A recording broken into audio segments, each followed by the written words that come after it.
to Watchman Tales, where we bring you the darkest mysteries and chilling stories from around the world.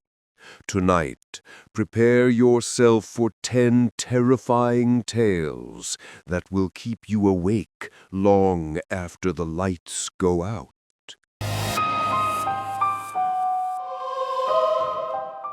The old house on Whisperwind Lane had always been an enigma to the small town of Havenwood.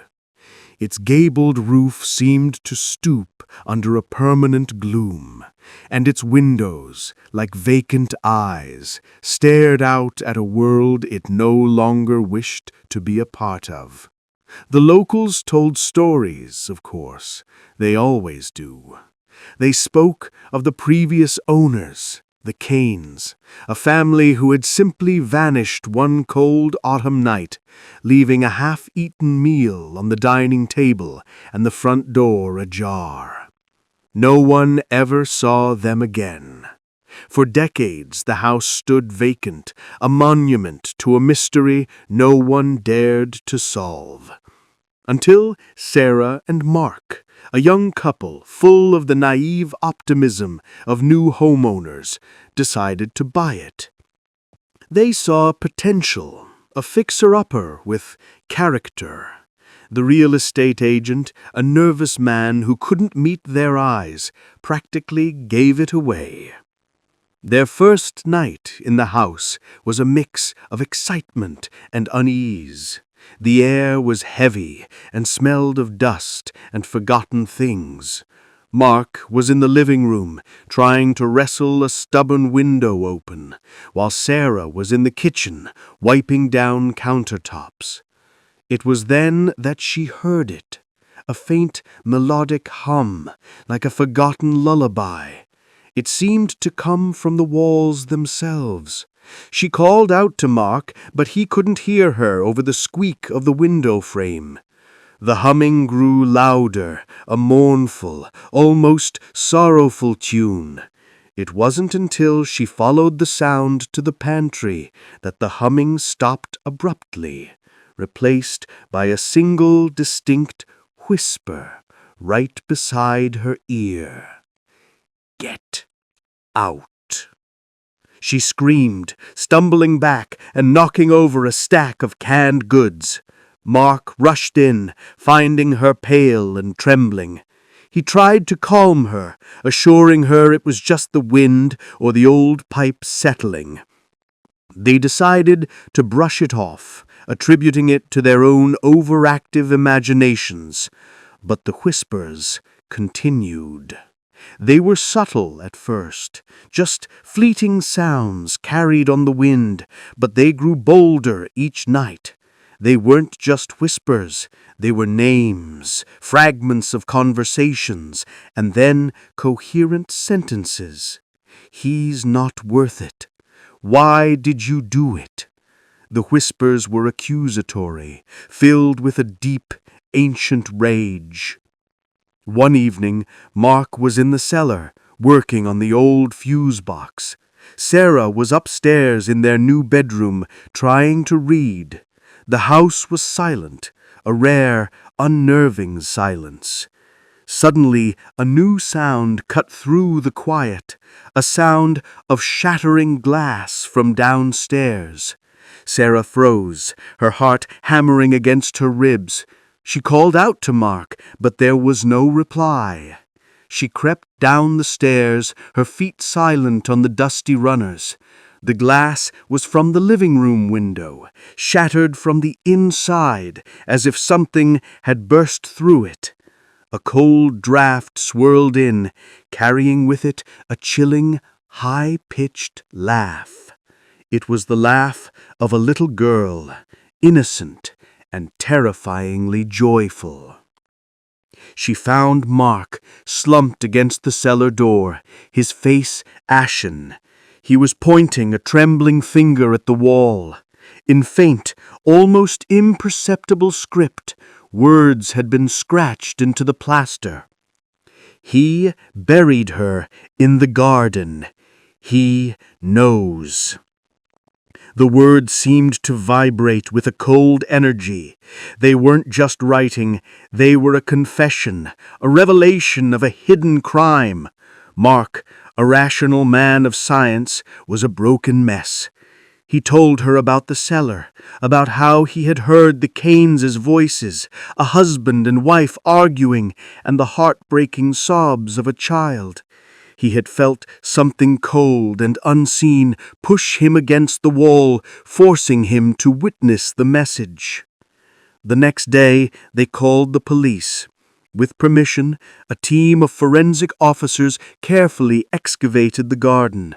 They found nothing first, just stubborn roots and compacted soil. Sarah and Mark were starting to feel foolish, like they had been duped by an old wives' tale. Then the shovel of one of the officers struck something hard. It was a small wooden box, ornate and weathered.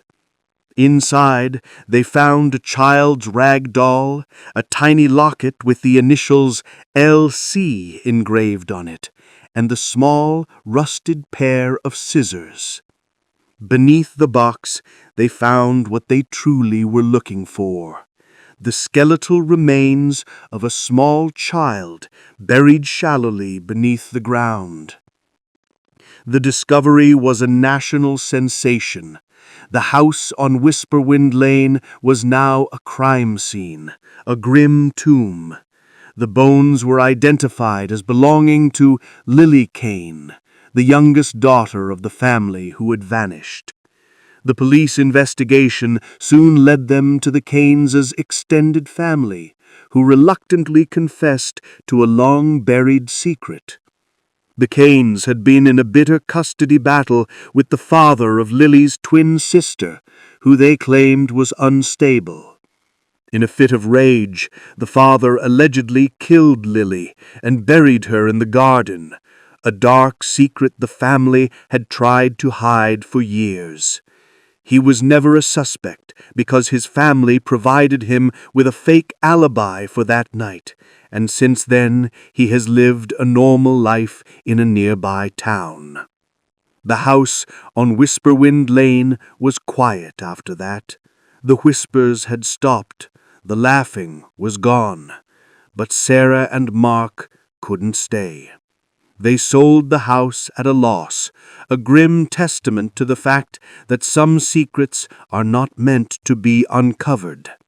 They learned a terrible truth. A house isn't just a building. It's a repository of memories, both good and bad. And sometimes those memories have a will of their own, waiting for the right people to arrive to finally scream out their truths. This story was shared with Watchman Tales by a family who swears the haunting still continues today, a restless energy that warns future inhabitants. Now, let's move to the next story, which was sent to us by a man who experienced something terrifying on a seemingly ordinary flight.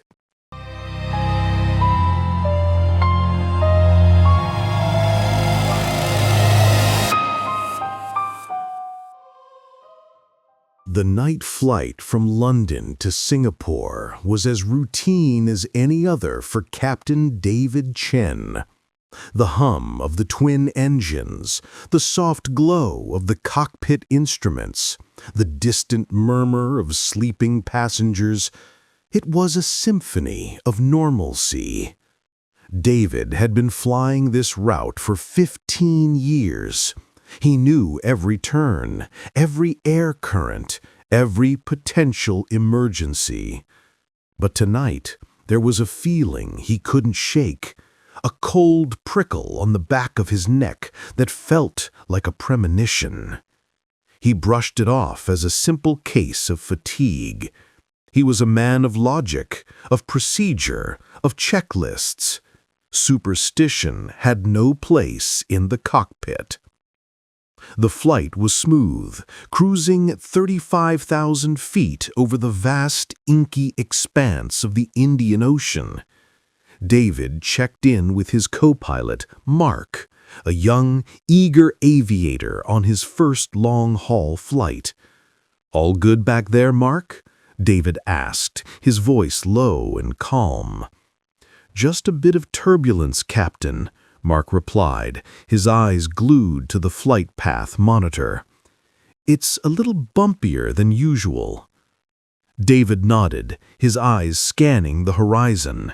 He saw nothing on the radar, no weather systems, no stray fronts. He dismissed it as a minor atmospheric anomaly. But the odd occurrences continued. The cabin crew, a seasoned team led by the head stewardess Jane, reported strange happenings. The cabin lights flickered erratically, even though the diagnostics showed a perfect power supply. The temperature dropped significantly in the aft cabin, despite the climate control being set to a comfortable 22 degrees Celsius. Jane also reported an unusual number of complaints from passengers about a chilly draft and the distinct smell of old cigarette smoke, which was impossible on a non-smoking flight. David, a man who prided himself on his professionalism, began to feel a slow burn of unease. He called Jane to the cockpit. "Any other issues?" he asked, his voice barely a whisper. Jane, her face pale, nodded slowly. "We've had 3 passengers report the same thing, Captain. They say they've seen an extra person in their aisle, a man in an old-fashioned suit and hat just standing there, looking at them. But when they look away, he's gone." David's logical mind tried to find an explanation. A passenger walking around in the dark, a trick of the light. But the shared details from 3 different people in 3 different parts of the plane were too specific to be a coincidence. The most chilling report came from the very last row, row 42.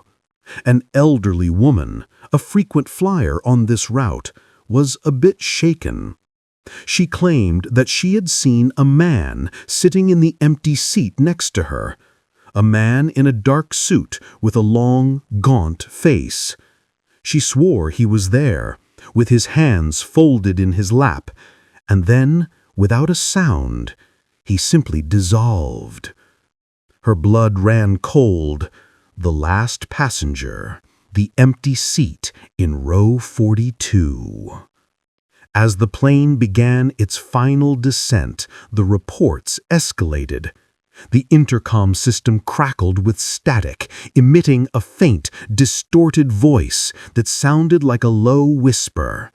"We're almost home," it seemed to say. The passengers were now fully awake, a collective feeling of terror rippling through the cabin. A baby began to cry, its wails echoing through the unnervingly silent plane. The crew was doing their best to calm everyone down, but even they were on edge. David, his hands gripping the controls, felt a presence behind him. He didn't dare look back. He just stared straight ahead, his eyes fixed on the runway lights appearing in the distance. He could feel the temperature in the cockpit drop. He felt a cold, clammy hand on his shoulder. A cold voice whispered in his ear, "Don't forget me, David." He instinctively reached for the intercom and spoke to the passengers. His voice was hoarse, a thin tremor running through it. "Ladies and gentlemen, we are now beginning our final approach. We will be on the ground shortly. Please remain calm." As he spoke, he could feel the cold hand tightening its grip on his shoulder. He could hear the faint, disembodied voices in the cabin. The crew was doing their best to calm everyone down, but even they were on edge. The plane landed with a sickening jolt, a far cry from David's usual smooth landings. as the engines wound down and almost deafening silence fell over the cabin. Then, the silence was broken by the sound of a woman screaming. When the crew rushed to the back, they found the old woman from row 42 in a state of hysterics, pointing to the empty seat next to her. The seat belt was unbuckled, but it was not her doing. The buckle was locked in the unfastened position, with the cold clasp hanging loosely, as if the person who had used it had just left. The passengers were quickly deplaned. David and Mark were the last to leave the plane, their faces pale. The crew and the passengers swore that they had seen a strange, gaunt figure standing in the aisle, fading into the shadows as the plane's doors opened. As David walked down the ramp, he felt a sudden weight in his pocket. He reached in and pulled out a small, old brass key. It was cold to the touch, and it was tied with a faded ribbon. The key had the number 42 etched on its head. No one knows for sure what happened on that flight. There were no official reports of any strange sightings or incidents. The flight manifest had a total of 250 passengers, all of whom deplaned safely. The mysterious figure was never seen again. But to this day, Captain David Chen refuses to fly that route, and he keeps the key in a small box at the back of his desk drawer. He never speaks of the incident, but he knows the truth. He knows that some things fly with us, a silent, unseen passenger who just needs a ride home. This chilling story was sent to us by one of our viewers, a former pilot who no longer flies commercial routes. Now, let's move to the next story, which was sent to us by a man who had a disturbing encounter while exploring an abandoned asylum.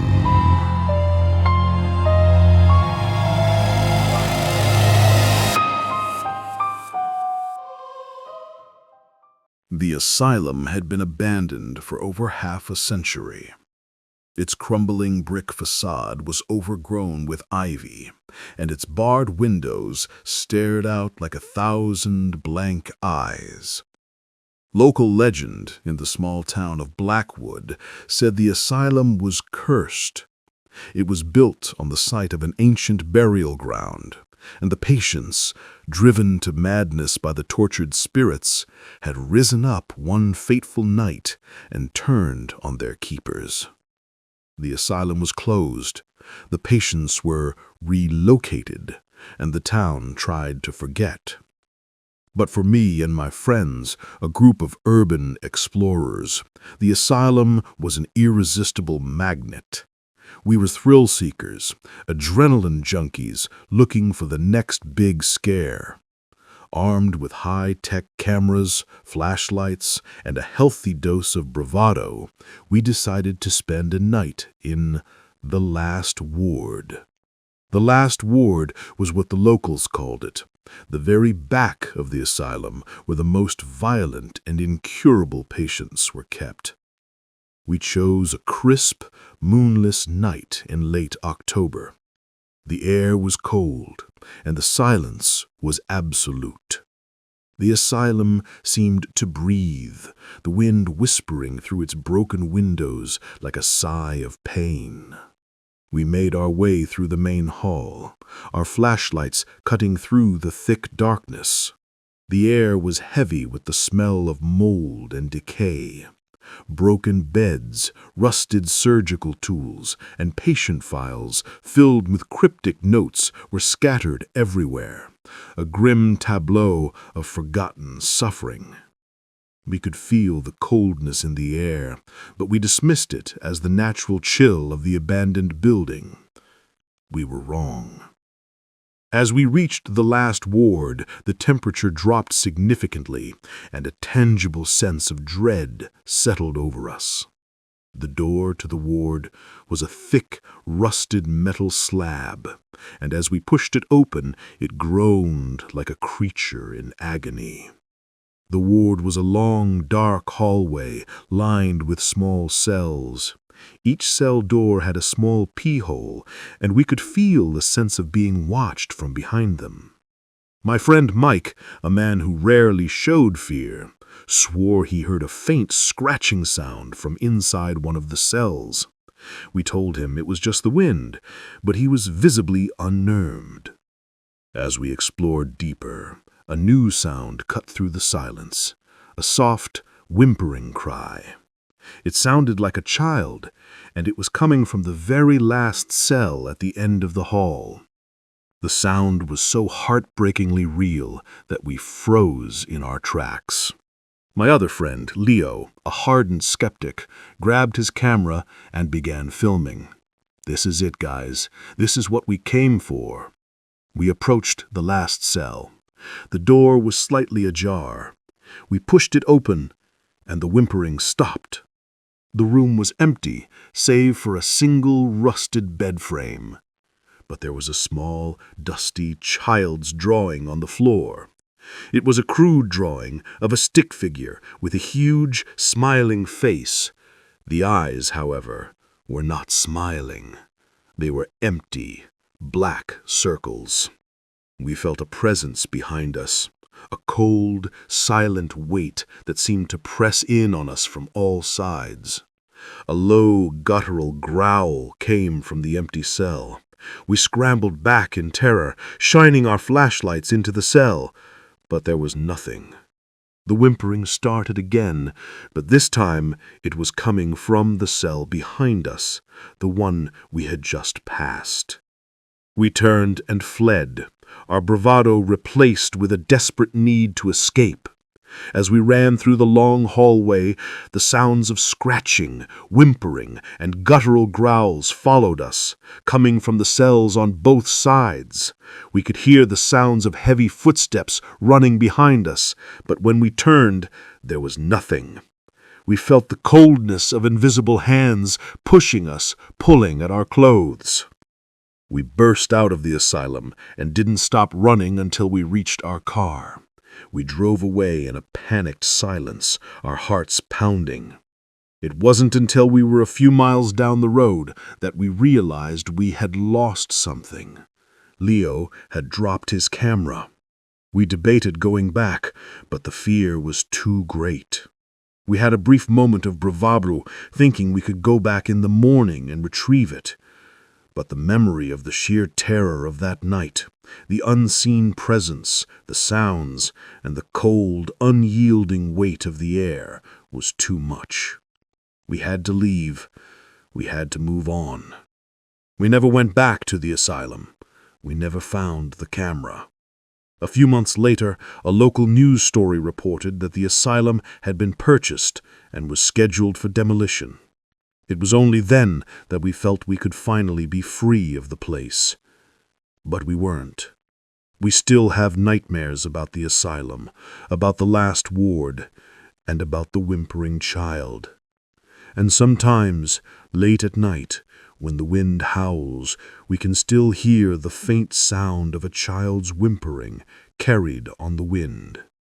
A lonely, mournful sound that seems to say, "Don't forget me." This disturbing account was submitted to Watchman Tales by a group of former urban explorers who now avoid abandoned buildings completely. Now, let's move to the next story, which was sent to us by a man who had a terrible experience with a mysterious online marketplace.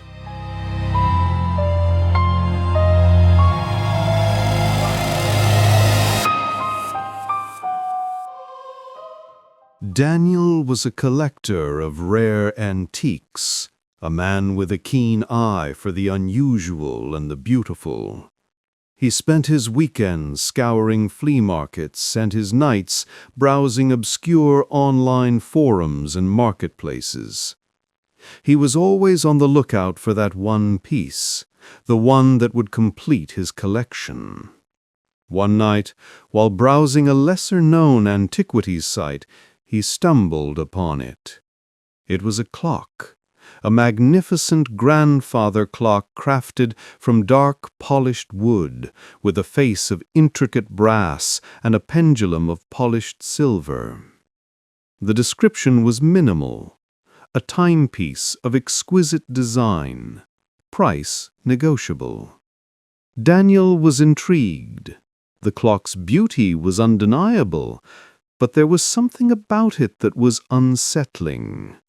The hands were permanently stuck at 3:33, and the seller was listed as a private account with no location.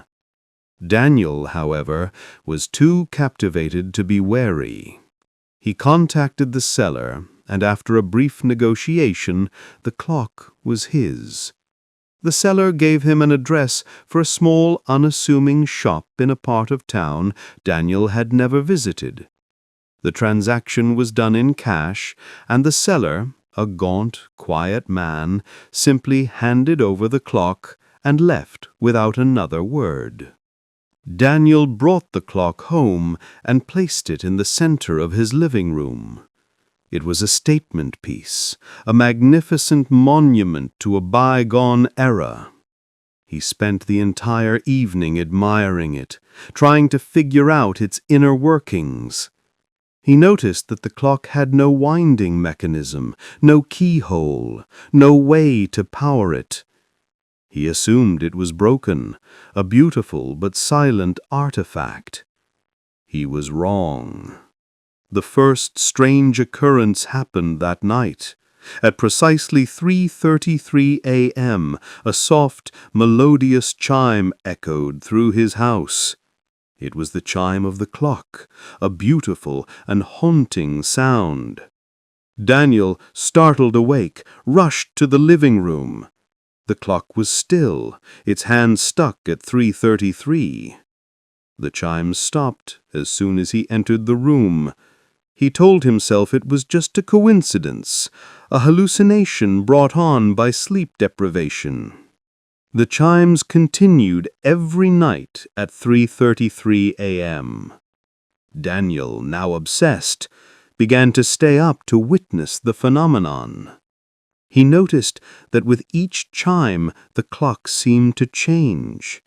The intricate brass face seemed to shift, the patterns becoming more complex, more sinister. The pendulum seemed to swing, but without making a sound. The air around the clock grew colder, and a faint, sweet smell, like old perfume, began to permeate the room. The chimes were not just beautiful, they were a herald of terror. With each chime, something in Daniel's life went wrong. His car broke down, his business deal fell through, and his beloved pet cat, who was always a healthy animal, died in her sleep. Daniel tried to ignore the connection, but it was impossible. He tried to get rid of the clock, but no one would take it.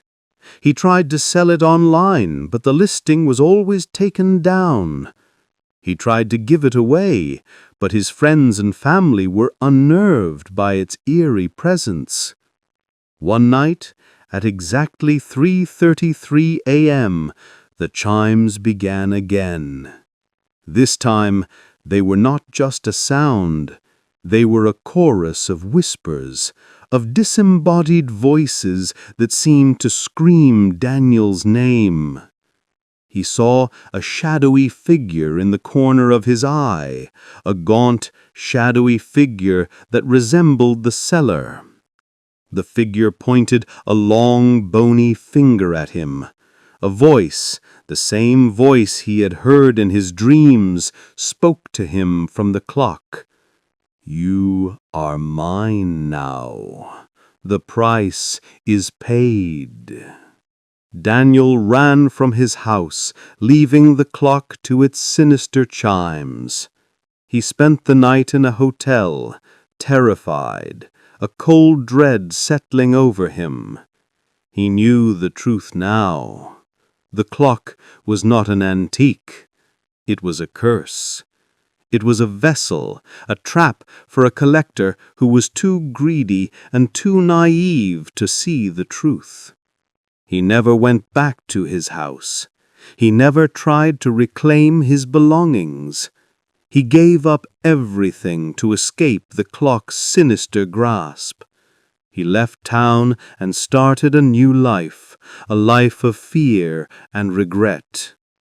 This chilling story was submitted to Watchman Tales by a man who now believes he was only a temporary vessel for a cursed object. Now, let's move to the next story, which was sent to us by a woman who had a terrifying encounter with a supernatural entity in a lonely lighthouse.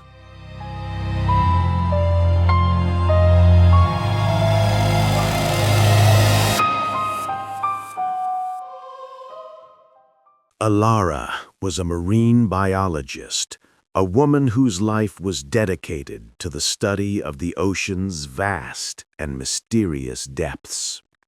She had been assigned a research project at the old, forgotten lighthouse of Saltwick. The lighthouse, a towering spire of white stone, stood on a lonely cliff overlooking the churning waters of the North Sea. It was a beautiful but desolate place, a silent guardian against the sea's unyielding fury. The previous lighthouse keeper had vanished mysteriously, leaving a final cryptic entry in his logbook: "The sea calls for its keeper." The lighthouse was considered cursed, a place where sailors and locals alike refused to venture after dark. But Alara, a woman of science and logic, was not swayed by such tales. She was here for a purpose, and no ghost story was going to stop her. Her first week at the lighthouse was peaceful. She spent her days collecting data, her nights charting the tides and the stars. The rhythmic clang of the lighthouse bell and the steady sweep of its beam were her only companions. But on the 8th night, a storm rolled in, a ferocious tempest of wind and rain that rattled the old lighthouse to its core.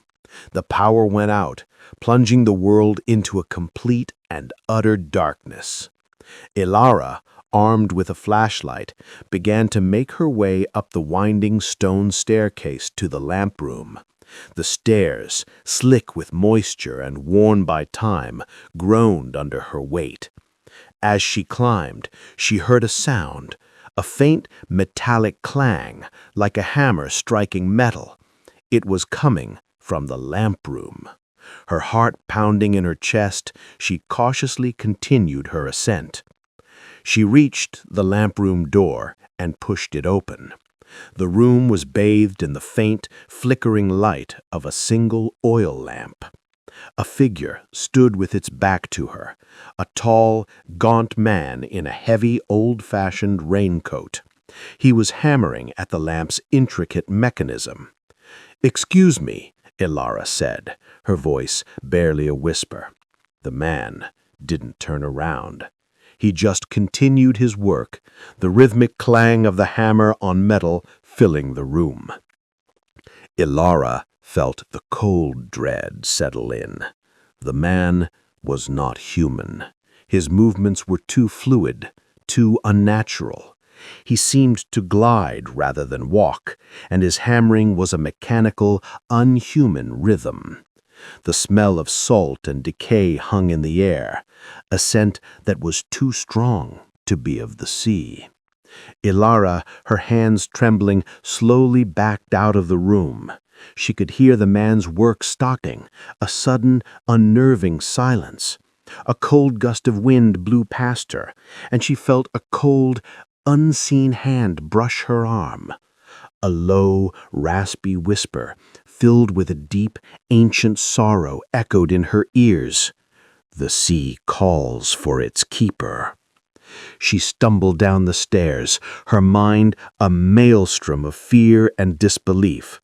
She barricaded herself in her small living quarters and waited for the storm to pass. The storm outside was a deafening roar, but the silence inside the lighthouse was far more terrifying. She could hear the man's footsteps, a slow, methodical thud, thud, thud, coming down the stairs, getting closer, closer, closer. She heard the sound of the front door being tried, the rusted metal groaning under an unseen weight. She huddled in the corner of her room, her hands over her ears, waiting for the inevitable. But the morning came, and the man was gone. The lighthouse was silent, save for the sound of the rain and the wind. Ilara, her mind and body exhausted, packed her things and left. She didn't bother to inform the research center of her reasons. She just left. A woman of science defeated by a force she couldn't comprehend. She never returned to the sea. The old lighthouse of Saltwick stands to this day, a silent sentinel over the sea, its light a beacon of warning to those who dare to venture into the unknown. This unsettling story was submitted to Watchman Tales by a woman who still has nightmares about the lighthouse.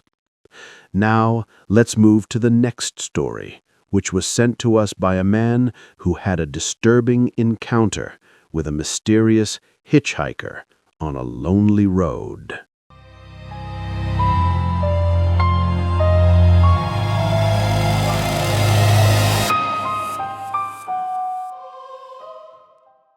The road to Jericho was a long, desolate stretch of asphalt that cut through the heart of the desert. It was a road that time forgot, a ribbon of black that was only used by the most desperate of drivers.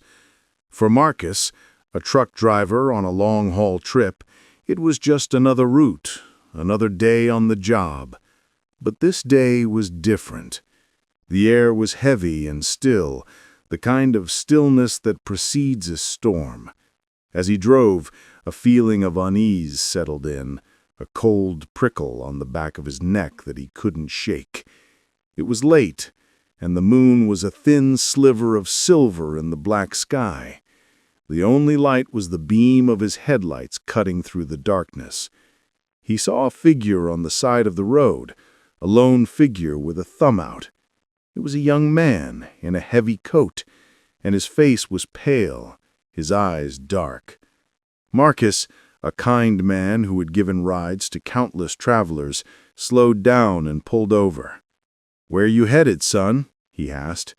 The young man got in without a word, his movements strangely silent. "Jericho," he said, his voice a dry, raspy whisper. As they drove, the young man was a silent passenger, his face a grim mask. Marcus tried to make conversation, but the young man just stared out the window, his eyes fixed on the empty desert. The air in the truck cab grew cold, and a strange, sweet scent, like dried flowers, filled the air. Marcus glanced at the rear-view mirror and saw the young man's reflection, his face a pale, gaunt thing with black, hollow eyes. The reflection did not move when the young man did. It was just a still, silent portrait of a ghost.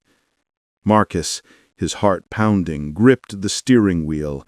He wanted to scream, to stop the truck and throw the hitchhiker out, but he was paralyzed by fear. He could feel the young man's presence, a cold, silent weight that seemed to press in on him from all sides.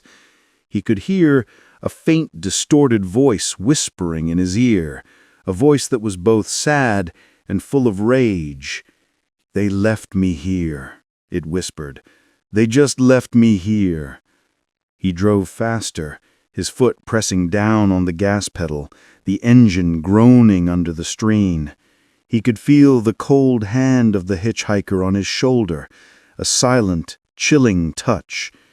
He looked at the rearview mirror again, and this time he saw a flash of light.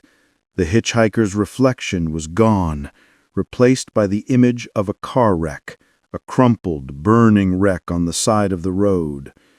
Marcus, his hands shaking, saw the sign for Jericho. He slowed the truck and pulled over. He looked at the passenger seat. It was empty. The scent of dried flowers was gone, and the air was back to normal. He had a moment of disbelief, a moment where he thought it was all a dream, a hallucination brought on by fatigue. But then he looked down at the seat. There was a small, rusted coin on the seat, a coin with a date on it. It was the date of a fatal car accident that had occurred on that very road, an accident that had claimed the lives of a young couple and their son, a boy who was known to have loved dried flowers. The highway ghost was a legend, a grim tale told by truckers on lonely nights. Marcus was now part of that legend. He never drove on that road again. He gave up truck driving and started a small business in a quiet town. But he still keeps the coin, a grim reminder of the night he drove with a ghost. This terrifying story was submitted to Watchman Tales by a former truck driver who now refuses to drive on rural roads. Now, let's move to the next story, which was sent to us by a woman who had a disturbing encounter with a mysterious child in her new house.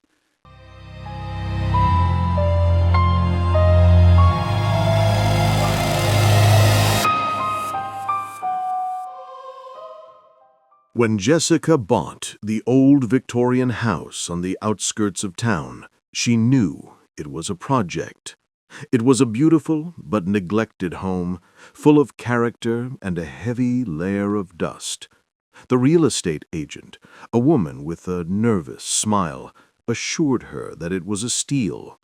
The previous owners had just moved out, and they just wanted to get rid of it. Jessica was excited, a young single woman with a love for renovation and a dream of turning the old house into a home. The first few weeks were a flurry of activity. Jessica painted, sanded, and cleaned, her spirits high. But then the strange things began to happen. It was a small sound at first, a faint giggle coming from the attic. Jessica would go up to investigate, but the attic was always silent and empty. The giggle, however, would continue, a sweet, innocent sound that was also deeply unsettling. Then there were the footsteps. They were light and quick, like the footsteps of a child, and they would patter across the ceiling above her bedroom at all hours of the night. Jessica tried to ignore them, telling herself it was just the old house settling, but the sounds were too deliberate, too rhythmic to be just an old building. One night, the giggling and footsteps were accompanied by a new sound, the sound of a small wooden ball rolling across the attic floor, a constant, rhythmic thud, thud, thud. Jessica, unable to take it any more, grabbed a flashlight and went up to the attic. The room was dark and dusty, and the sound had stopped. "Hello?" she called out, her voice a small, shaky sound in the vast, empty space. There was no answer, just the sound of her own breathing. She was about to turn back when her flashlight caught something in the corner of the room. It was a small, wooden ball, painted a faded red. As she stared at it, the ball rolled a few inches, as if it had just been pushed. Jessica, her heart pounding, ran back to her room and locked the door. She tried to tell herself that it was just a draft, that the house was old and full of unseen movements. But the rationalizations were no longer enough.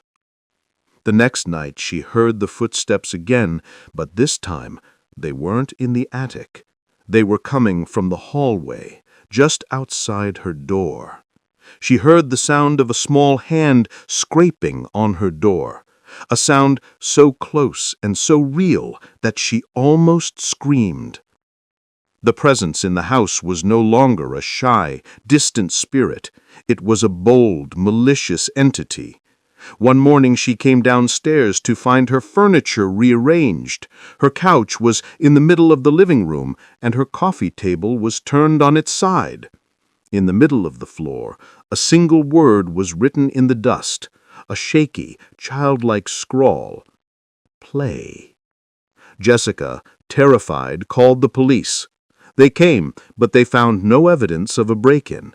They told her it was probably a prank, a disgruntled neighbor, and they left.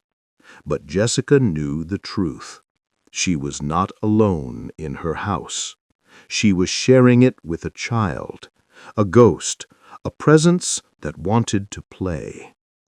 That night she heard the giggling again. It was coming from the living room, a high-pitched, childish sound. She crept out of her room and peeked into the living room. The room was dark, but she could see a faint, white outline of a child sitting on the couch, bouncing a small, red ball. The child turned its head, and she could see its eyes, two bright, glowing points of red in the darkness. "Let's play," a small, raspy voice said. She didn't scream. She didn't move. She just stared at the child, a silent, terrifying duel of wills. The child giggled again and rolled the ball to her. It stopped at her feet. She just stared at it, a cold dread washing over her. She knew that if she picked up the ball, if she played, she would be lost forever. She didn't pick up the ball. She didn't stay.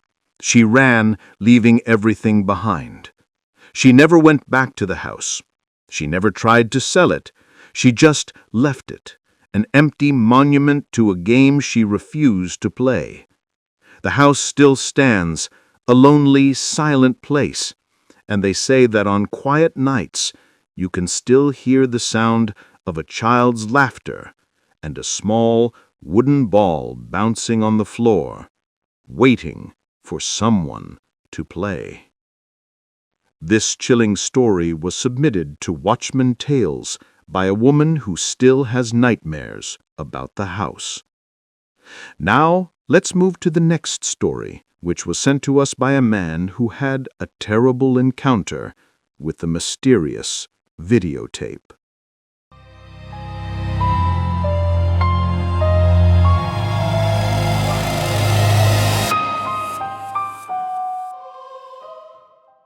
Leo was a film student, a man with a passion for old movies and a fascination with the lost and forgotten. He spent his weekends at old dilapidated video stores, scouring the shelves for vintage horror films and obscure documentaries. One day, he found it. In a dusty, forgotten bin, he found a blank videotape with a single number scrawled on its label: 7. He bought the tape, intrigued by its blankness. He took it home and popped it into his old VCR. The screen was a static mess, a kaleidoscope of white and black. He was about to eject it when a single, grainy image appeared on the screen.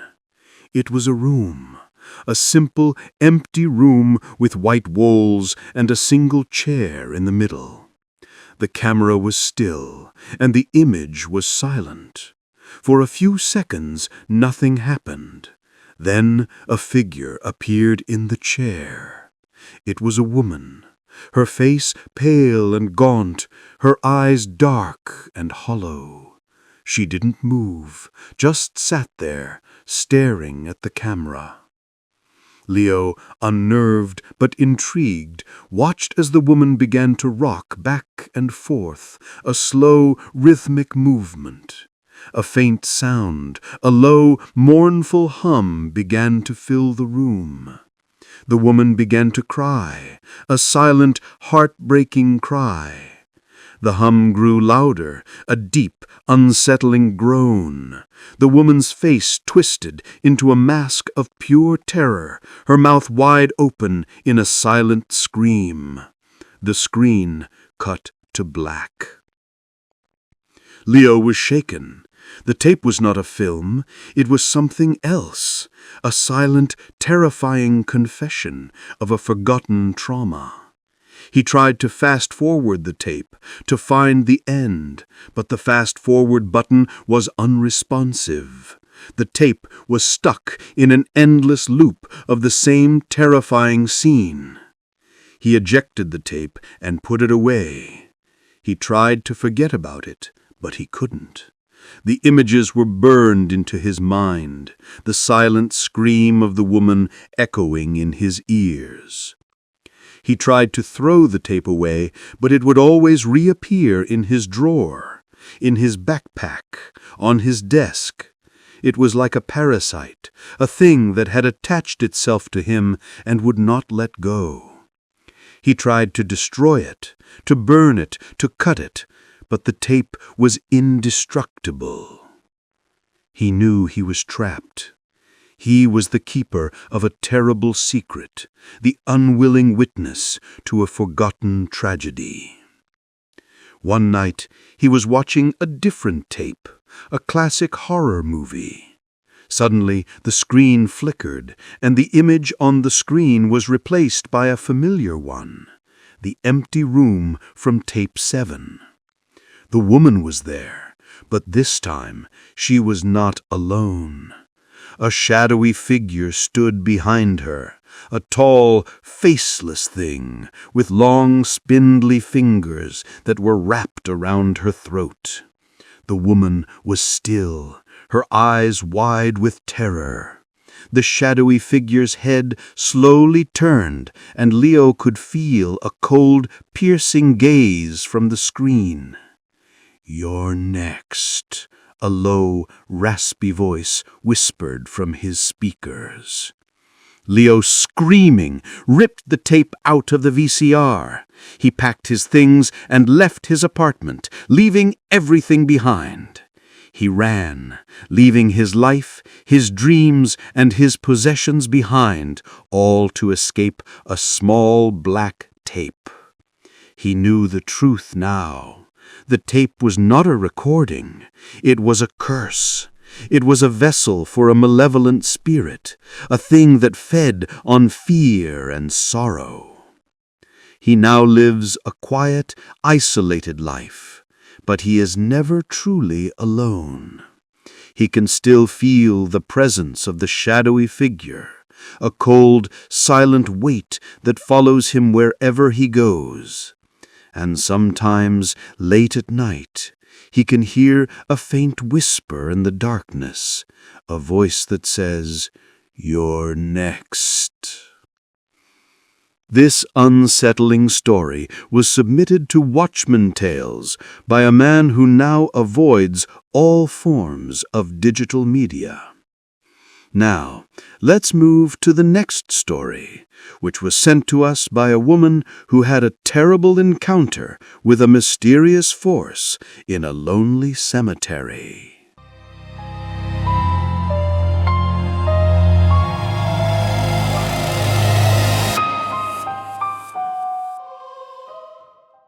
Eleanor was a night watchman at the old Blackwoods Cemetery, a place of peace and quiet reflection. She was a woman who was not afraid of the dead. She found solace in the silence of the tombstones, in the quiet dignity of the long departed. Her job was to patrol the grounds, to ensure that the living did not disturb the dead. She was alone, but she was never lonely. The spirits of the cemetery were her quiet companions. One night, however, she was not alone. She was making her rounds, her flashlight cutting a swathe through the darkness. She saw a figure, a tall, shadowy figure, standing by a grave. It was a woman in a long, flowing white dress. She was standing perfectly still, her back to Eleanor.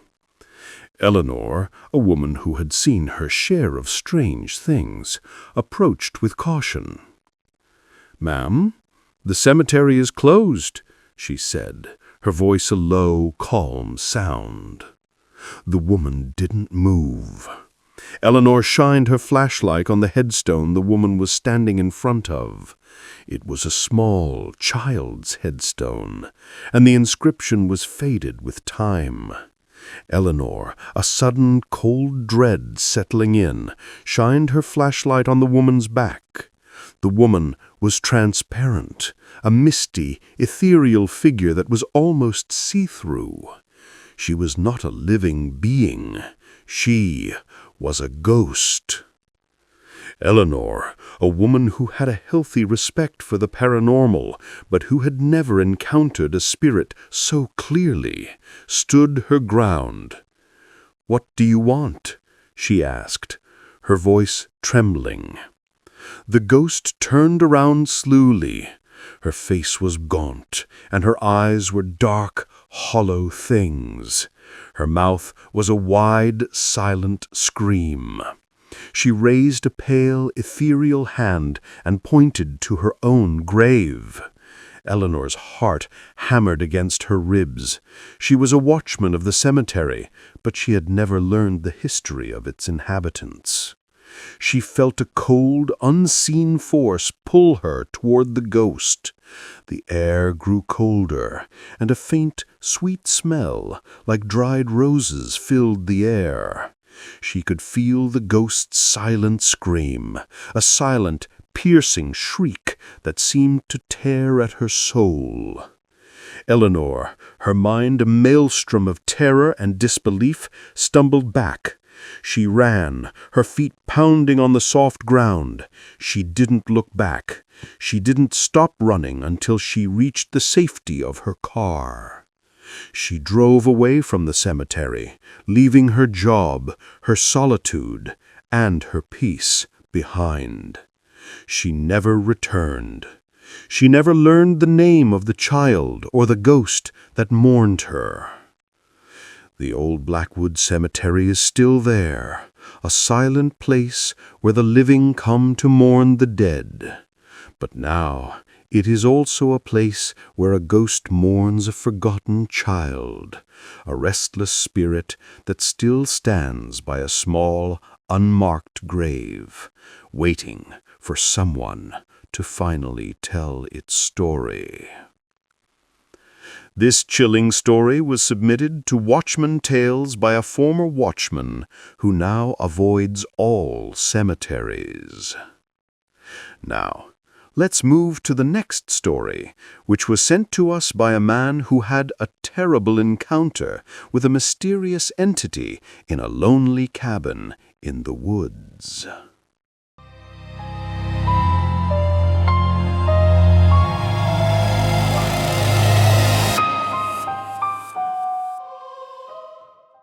Jason and his friends were a group of avid hikers who loved the thrill of the unknown. They decided to spend a week in a remote cabin in the middle of the Whispering Woods, a forest that was known for its dense, ancient trees and its eerie silence. The cabin was a small, rustic thing, with no electricity and no running water. It was a place where they could disconnect from the world and reconnect with nature. The first few days were peaceful.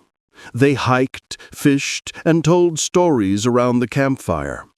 The woods were quiet, save for the sound of the wind whispering through the trees, a soft, melodic sound that was both beautiful and unsettling. But on the fourth night, the silence was broken. It was a sound that was too loud to be a part of nature, a sound that was too human to be an animal. It was a low, rhythmic growl coming from the woods. Jason and his friends, a group of brave and adventurous men, grabbed their flashlights and ventured into the darkness. The growl was getting closer, and it was now accompanied by a new sound. The sound of twigs snapping and leaves crunching, as if a large, unseen creature was moving through the woods. They shined their flashlights on the woods, but they saw nothing. The growl grew louder, and it was now a deep, guttural sound that seemed to shake the very ground they stood on. They ran back to the cabin and locked the door. They were terrified. They had heard stories of the strange things that happened in the Whispering Woods, but they had dismissed them as old wives' tales. Now they knew the truth. They were not alone in the woods. They were being hunted. The growl was now at the cabin door, a low, menacing sound that was accompanied by the sound of heavy breathing. The cabin door began to shake as if an unseen force was trying to break it down. They huddled together in the corner of the cabin, their hands over their ears, waiting for the inevitable. The growl was now a loud, inhuman shriek, a sound that was so full of rage and malice that it seemed to tear at their souls. They could feel the cabin shaking, the very walls trembling under an unseen force. They could hear the sound of the roof being torn apart, the splintering of wood, the breaking of glass. They were a group of men who had faced 1,000 dangers, but they were now broken, terrified. They had no weapon, no way to defend themselves from a force they could not see, a force that was far more powerful than any animal. They had nowhere to run, nowhere to hide. They were trapped in a cabin that was now a tomb, a place where they were going to die, a place where their bodies would be torn apart by an invisible entity. They spent the night in a state of terror, waiting for the end. But the end never came. The sounds stopped as suddenly as they began. The sun rose and the woods were silent again, the eerie silence of the whispering trees replacing the deafening roars of the night before. The cabin was in a state of disarray, its roof torn apart, its windows shattered, its door a splintered mess. But they were all alive. They left the cabin, their minds and bodies exhausted. They didn't speak. They just walked, their heads down, their eyes fixed on the ground. They never returned to the cabin. They never returned to the woods. They now live a quiet, peaceful life, but they are never truly at peace. They still have nightmares about the cabin, about the growling, about the shaking, about the feeling of being hunted by an invisible force. This terrifying story was submitted to Watchman Tales by a group of former hikers who now stick to the city. Which of these stories gave you chills tonight? Let us know in the comments. And remember, don't forget to like, share, and subscribe to Watchman Tales, or something may be watching you right now. Sleep well, if you can.